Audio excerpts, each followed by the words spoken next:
você estava me falando antes de entrar no ar que você estava pesquisando agentes imunomoduladores e estava estudando a colchicina, e aí que entrou a pandemia, e aí você começou a verificar que a colchicina poderia ser utilizada como agente imunomodulador no caso do Covid, né? Então, Exato. você estava publicando, né, em primeira mão um artigo sobre isso, um artigo sobre uma revisão sistemática da literatura, se não me engano, né? Exato. A colchicina, e depois que você publicou, vieram vários relatos no mundo inteiro de pessoas que estavam tratando de Covid ou estavam tratando doenças reumatológicas e tiveram Covid concomitantemente e observaram que realmente a colchicina teve um efeito na melhora do quadro do Covid, né? Então, eu queria que você comentasse sobre isso. O coronavírus, quando ele entra no seu corpo, ele tem predileção por uns tipos de receptores, né? Esses receptores estão mais aonde? No coração, no pulmão, no endotélio, no rim e no fígado. Então, assim, e no cérebro. Esse vírus, ele vai invadir, entendeu? Essas estruturas através desse receptor. Então, essas estruturas vão receber o quê? Uma carga viral. Suponhamos, né, que esse aqui seja o vírus, né? E aqui existe o quê? Existe a célula, né, do sistema, o receptor do seu sistema imunológico. Quando o vírus, né, vem lá e se acopla a essa célula, ele começa a provocar a produção de uma coisa que a gente chama de interleucinas, né?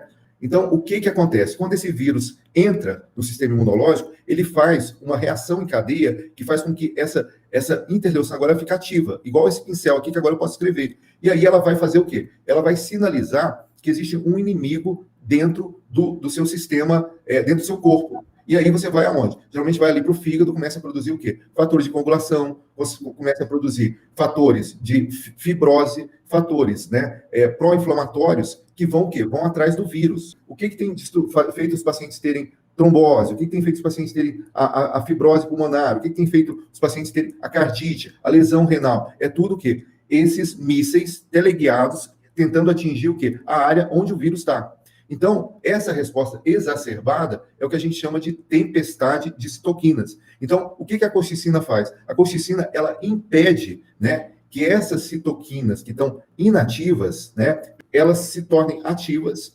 Então, vamos falar aí dos casos, né? Por exemplo, eu estava contando para o Alan que na Colômbia, né, a Colômbia é um país aqui da América Latina, e lá tem um problema sério que é o seguinte: muita gente faz procedimento estético que não é médico, que são pessoas capacitadas. Então, assim, lá a pessoa preenche suco nasogeniano em barbearia, faz aumento de glúteo, né, em salão de beleza. Então, a gente já viu aqui na imprensa no Brasil, acontecer algumas vezes, umas reações adversas a esses preenchedores. Então, na Colômbia, eles têm uma experiência muito grande, como isso daí é uma fibrose, uma inflamação aguda, né, no rosto, no glúteo, eles têm uma experiência muito grande em usar a colchicina para tratar isso. Então, quais foram os relatos que surgiram? Esses pacientes, por exemplo, que faziam tratamento dessa doença, só que esses pacientes estavam usando colchicina. E aí, o que acontece? Pacientes de risco, né, pacientes diabéticos, pacientes obesos, pacientes com esteatose hepática, né, que fizeram esse procedimento, tiveram essa reação adversa, começaram a tomar colchicina para reduzir esse efeito. E aí, eles pegaram o quê? Pegaram a infecção pelo coronavírus. O que aconteceu com esses pacientes? Esses pacientes desenvolveram formas leves. Os contactantes íntimos desses pacientes, né, que não tinham fatores de risco, desenvolveram formas graves e 3 deles foram a óbito. Desses 8 pacientes que foram relatados. Ou seja, quem desenvolveu forma grave, na realidade, não foram os pacientes que tinham fator de risco. Foram os pacientes que eram contactantes dele, pegaram a infecção deles ou vice-versa.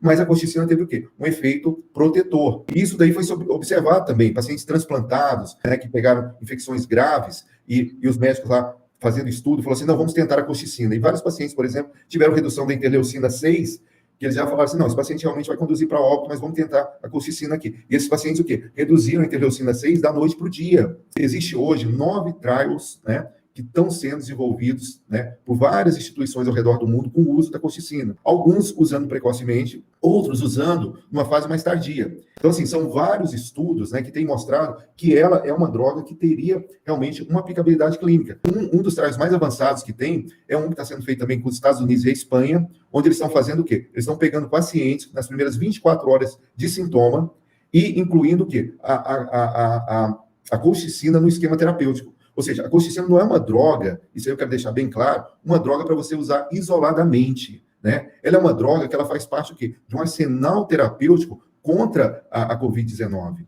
e sabe que existe o quê? Uma rede, entendeu? Que impede que muito desse conhecimento chegue, né, ao grande público por causa da indústria farmacêutica, que às vezes não tem interesse, né? Então, assim, uma droga colchicina custa o quê?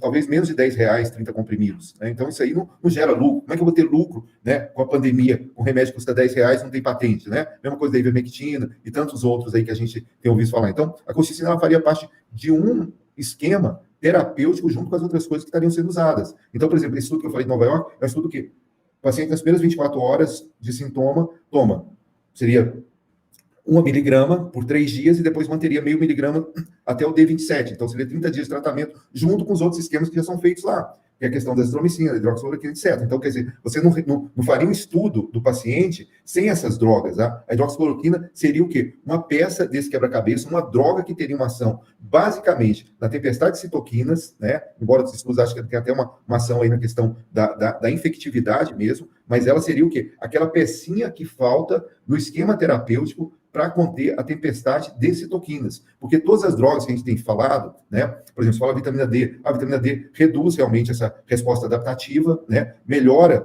a nossa resposta inata, né?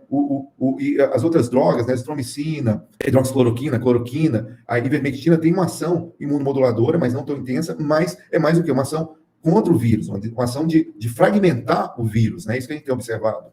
É muito importante o nosso papel aqui de estar informando as pessoas a respeito dessas coisas que dificilmente vão chegar na imprensa, porque a imprensa está muito focada na vacinação, né? E no Remdesivir, que além de ser uma droga caríssima, é uma droga que tem se mostrado com muitos efeitos colaterais para o Covid-19.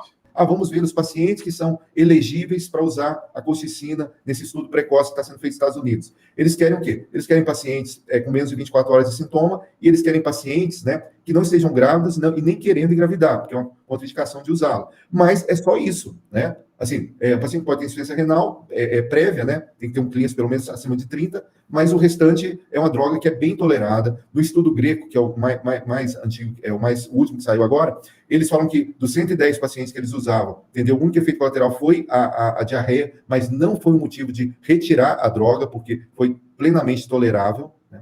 Então, é uma droga com perfil de segurança boa, não é uma droga recente, entendeu? É uma droga que já tem, né, décadas e décadas de uso. Existem pacientes que fazem uso prolongado dela, né, por muito tempo, 15 anos, né? Então, assim, é uma droga que a gente tem uma segurança para usá-la, da mesma forma da ivermectina, da mesma forma da cloroquina, né? Para semelhanças com a hidroxicloroquina, né? É uma droga antiga, é uma droga usada por muitos pacientes por muitos anos, a gente conhece bem os efeitos colaterais, né? Então, na sua visão, Sandro, como é que você proporia, ou você acha que não é cedo ainda para propor um esquema? Qual é a sua visão sobre isso? Você acha que o paciente está com suspeita de Covid, né? Dentro da sua visão, você acha que deve primeiro confirmar com a RT-PCR para depois iniciar o esquema precoce de uso?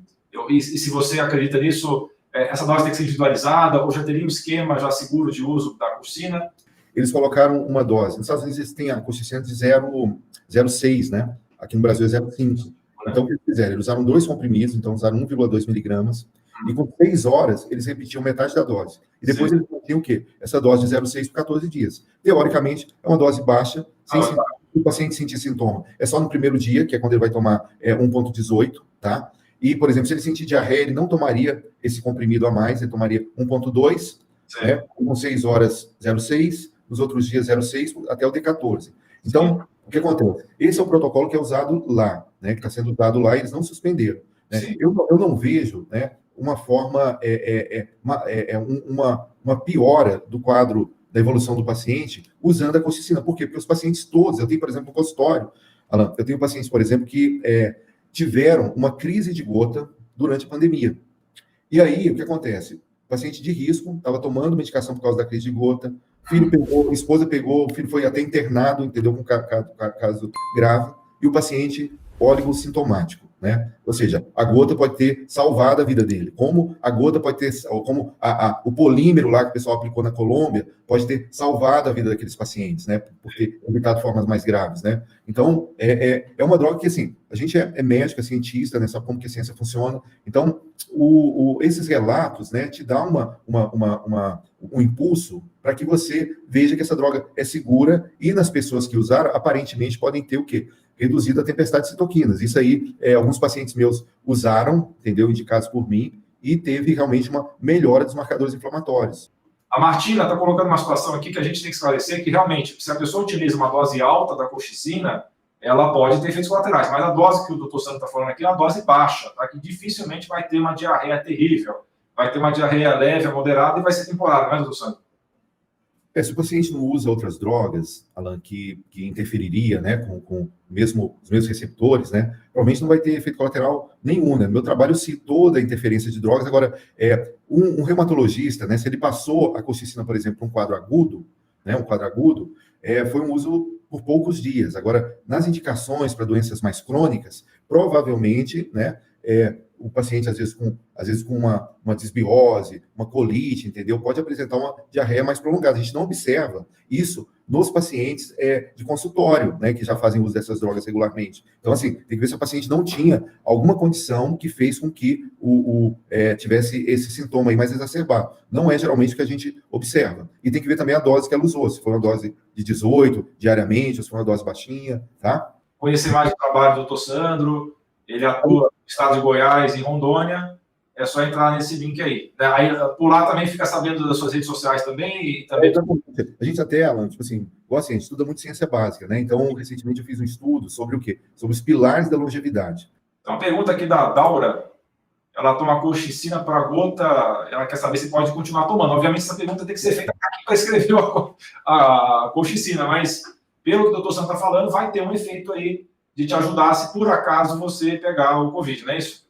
Exatamente, né? Ela tem um efeito protetor aí, né? Você tem uma chance muito grande dessa tempestade de citoquinas que eu falei, que já é a interação do vírus com o sistema imunológico, não com coração, pulmão, endotélio vascular, cérebro, rim, fígado, né? É uma proteção dessa resposta, porque o que vai agravar os pacientes, sempre quando tiver pacientes graves, né, pacientes que estão evoluindo ruim, que estão indo para a ventilação mecânica, são pacientes que tiveram essa tempestade de citoquina exacerbada, entendeu? Ou seja, a proteção que o sistema imunológico tinha que dar para ele foi muito acima do que ele precisava. Então, na realidade, você teve o quê? Uma complicação em função dessa resposta imunológica. O Beni está fazendo um comentário aí. Obrigado pelo seu apoio, Beni. Tá? É importante realmente a gente estar dando informações para vocês que sejam úteis e que a gente possa também transpor esse véu aí que foi colocado nas mídias, que não permite que as informações corretas e pertinentes cheguem até vocês, e simplesmente que chega só medo, desespero e desesperança. Né? A gente tem que combater isso realmente. Agora, um comentário da Andréia aqui, eu acho que era bom de comentar a respeito. Ela tem essa visão de que a colchicina é venenosa e que poderia ser, talvez, essa causa que ela atuaria. Você já explicou que não, né? Agora, você também já falou um pouco sobre isso, você vai falar agora mais sobre isso. Um renal crônico tem restrição à colchicina, como ela está até colocando aqui. Exatamente, né? Tipo assim, todos os estudos, né, não usa colchicina em paciente com clearance, né, menor do que 50. Né? Esse trial que está sendo feito, que é o Colcine, né, que também pega nos Estados Unidos, eles tiraram os pacientes que estão com clearance menor que 30. Então, não é usado. Eles até usaram, mas, assim, tem um relato, né, deles pegarem e usar uma dose muito baixa, que é uma dose de 0,3, mas isso daí é uma questão do trial, quando sair o resultado disso é que vai mostrar, mas eles pegaram os pacientes que tinham clearance baixo, usaram 0,3 como dose máxima, ou seja, é 1/4 de comprimido, né? Agora, assim, venenosa, ela realmente não é, né? É uma droga que está no mercado aí há muitos anos. A gente tem a febre do Mediterrâneo, né? Que é uma doença que a gente, graças a Deus, não tem aqui no Brasil, mas os pacientes usam isso de forma crônica, né? Sim, como qualquer coisa na vida, né? A diferença do remédio e do veneno é a dose, a gente sabe disso. Isso é um aforisma já de milhares de anos. Então, você, obviamente, pode chamar ela de venenosa se você estiver usando doses altas, porque ela pode ter efeito deletério nos rins, nos pulmões, se for usado em altas doses, né? Perfeito. E tem uma coisa também que é importante de falar, que tem muita gente que está sobrevivendo à fase 3 da doença, mas está ficando com sequelas irreversíveis, cerebrais, renais, pulmonares. Então, pessoas que sobreviveram, ficaram dias e dias na UTI e que vão ter vidas muito sofridas a partir de agora, porque realmente tem lesões irreversíveis nesses órgãos nobres aí. Então, é muito importante a gente atuar no início da doença para evitar todo esse processo, porque não é só você fazer a pessoa sobreviver dentro da UTI, é a vida que ela vai ter depois disso. Tem uma pergunta sobre crianças aí. Eu não tenho experiência de usar colchicina em crianças, então eu queria que você respondesse essa aí, Sandro. O que acontece? A colchicina, quando a gente fez a avaliação dela na literatura, né, a gente não usa ela em crianças menores de 5 anos. E aí a dose teria que ser calculada, né? Teria que olhar, eu não sei a dose de cor realmente para a criança. Agora, o bom é o quê? Esse sistema imunológico que a gente chama de adaptativo, ele na criança, ele não é muito bem desenvolvido. Então a criança não faz o quê? Essa tempestade de citoquinas, né? Essa questão também dos receptores, ACE2, ele também não tem tantos receptores na criança. Então, graças a Deus, a gente tem uma evolução bem benigna nas crianças, né? A preocupação das crianças é mais como transportadora do vírus, né, para infectar outras pessoas, do que um efeito dela mesmo. E quais são os fatores de risco para a criança? Então, assim, o primeiro fator de risco foi o quê? Sexo masculino. O segundo fator de risco foi menores de 1 mês. E o terceiro fator de risco foi uma doença pré-existente. Então, essas crianças são as crianças que têm mais suscetibilidade a ter uma evolução ruim, né, dentro da Covid-19. Rô Figueiredo pergunta, pacientes que têm uso de imunossupressor e imunobiológico estariam mais protegidos contra o Covid? Então, eles não estariam mais protegidos da infecção pelo Covid, né? Mas eles estariam protegidos da tempestade de citoquina, que é o que realmente tem matado os pacientes Covid. Então, é a mesma coisa que a gente comentou aí dos pacientes que usavam colchicina, e eles tinham fatores de risco grave, eram diabéticos, já tinham idade, entendeu? Esses casos da Colômbia. E quem morreu foram o quê? Os contactantes íntimos dele. Por quê? Porque a colchicina protegeu. Então, da mesma forma, esses imunossupressores, imunobiológicos, principalmente, que é usado em reumatologia e outras situações, eles têm um efeito protetor, até que eles entram, só que eles são caríssimos, né? Mas eles entram, por exemplo, no protocolo de vários trials aí, né? De vários trabalhos que mostraram o uso, principalmente, dos bloqueadores da interleucina 6. O que acontece? A gente tem dois sistemas imunológicos. Um é o que a gente chama de inato e o outro é adaptativo. A tempestade de citoquina acontece no adaptativo. Então, o que a vitamina D faz? Ela melhora a resposta inata, ou seja, são aquelas células que a gente tem a possibilidade delas destruírem o vírus, né?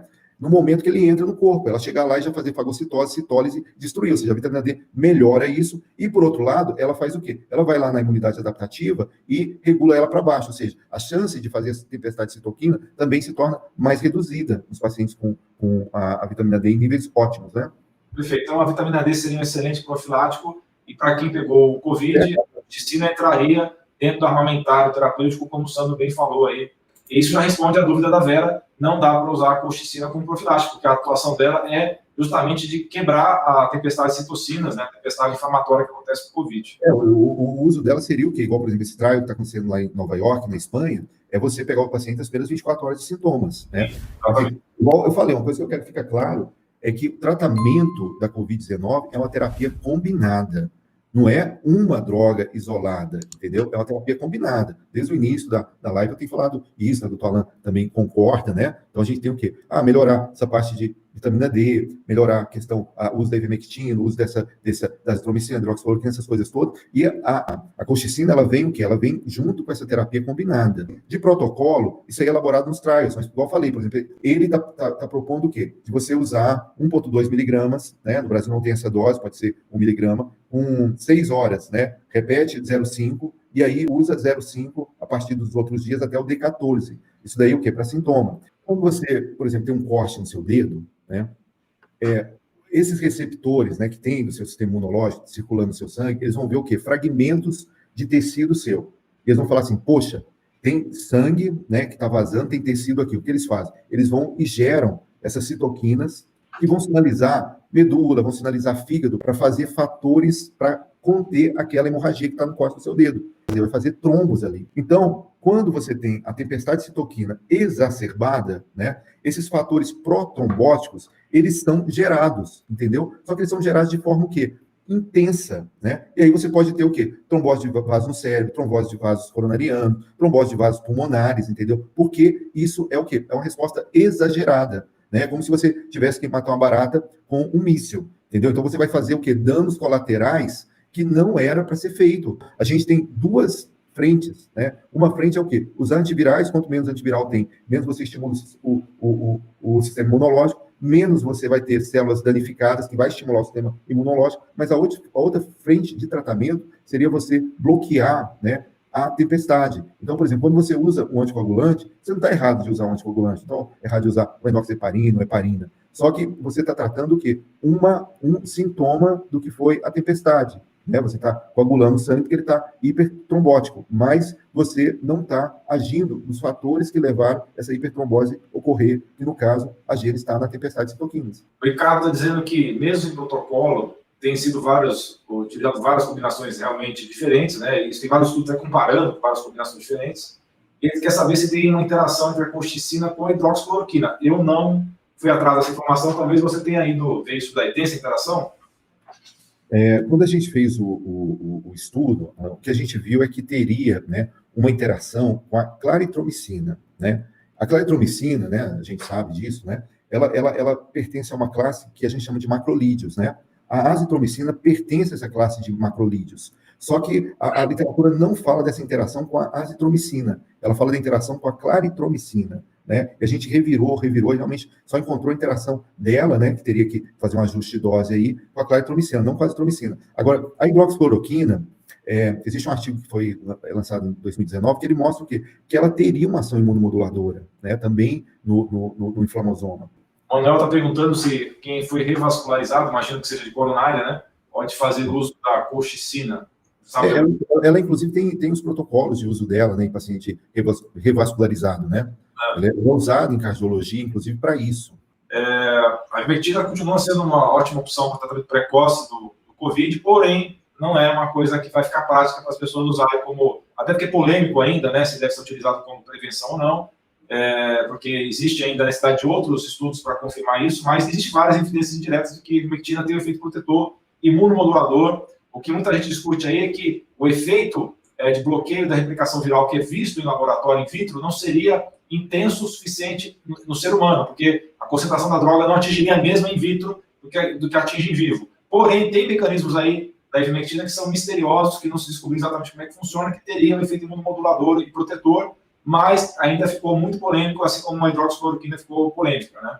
Muito bem, então. Acho que já abordamos bastante a respeito disso. Então, eu vou evitar de ficar falando aqui esquemas, tá, pessoal? Porque a gente está sofrendo muita represália, tá? Então, vocês precisam juntar as informações, tá? Não vou ficar dando receita de bolo aqui, tanto de ivermectina, tanto de colchicina, tanto de zinco, de azitromicina, tanto de hidroxicloroquina. Eu vou evitar de fazer isso, até porque a gente tem que se preservar aí como profissional, mas vocês têm informação nos canais e aí, tanto meu quanto do Sandro, vocês podem estar juntando essas informações, eu vou evitar de ficar dando esses bolos justamente para evitar problemas, tá? Parabéns, viu, Sandro? A gente tem que bater muita palma para você por ter feito esse estudo aí na raça, rapaz, porque isso é uma coisa que eu valorizo tremendamente, porque sem nenhum incentivo, sem ninguém realmente te ajudando, sem total... Então, isso é muito bacana e você conseguiu publicar isso numa revista realmente que tem relevância, você está de muito parabéns, então por isso que eu fiz questão de colocar você nessa live para você falar desse estudo, porque você merece todo o nosso apoio, merece toda a nossa admiração, porque o que falta aqui no Brasil realmente são pessoas que têm essa iniciativa. Pessoal, muito obrigado pela sua audiência, muito obrigado por assistir essa live até o final, e vamos continuar trazendo informações de alta qualidade para vocês aqui, romper toda essa situação que se colocou aí na imprensa, realmente com informações enviesadas, que nem sempre correspondem ao interesse público. Então, eu agradeço muito a audiência de vocês e vamos nos falando ao longo aí da semana. Grande abraço a todos, tchau, tchau, até a próxima.